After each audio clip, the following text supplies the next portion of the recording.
前几天和一个客户聊天，他问到纽约华人比较集中的区域有哪些，让我想起来这个主题。虽然很多人知道纽约，却非真正认识纽约。买房是影响深远的决定，除非对某一个区域有足够的了解和认知。盲目买房难免过户后有遗憾。小刘从2011年起就来纽约留学，分别住过纽约曼哈顿下城 NYU 法学院宿舍、皇后区 Elmhurst 一个3家庭中的一个单元，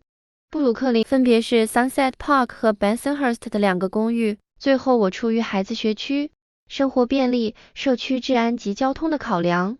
在 Staten Island、Jersey City、Forest Hill、Woodside、Bayside、Little Neck、Great Neck 里看了不下100套房后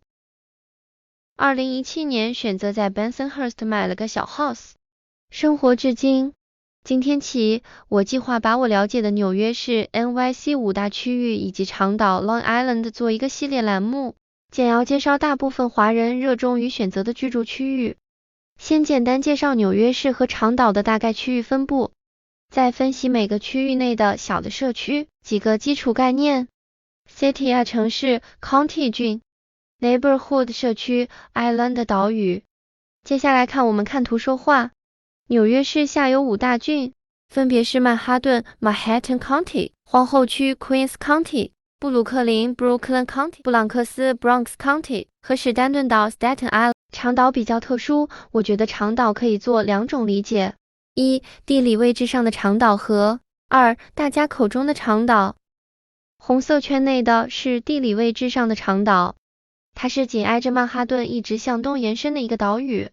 地理位置上包含纽约的布鲁克林郡 Brooklyn County、皇后郡 Queens County 以及2个独立于纽约市的郡，分别是拿骚郡 Nassau County 和苏福克郡 Suffolk County。绿色圈里的才是大家口中的那个长岛，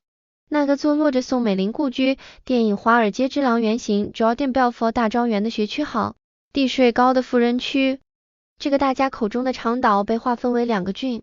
分别是拿骚郡 Nassau County 和苏福克郡 Suffolk County。我们简单看看这2个房子的图片，了解一下大家印象里的富人区长岛。华尔街之狼原型 Jordan Belfort 拥有过的庄园位处有名的富人社区 Old Brookville， 在拿骚郡的 Oyster Bay。该房子于2001年被联邦强制出售，用于偿还 Belfort 的受害人赔偿款项。房屋图片均来自网络公开信息。航拍房屋外部，房屋内部是这样的，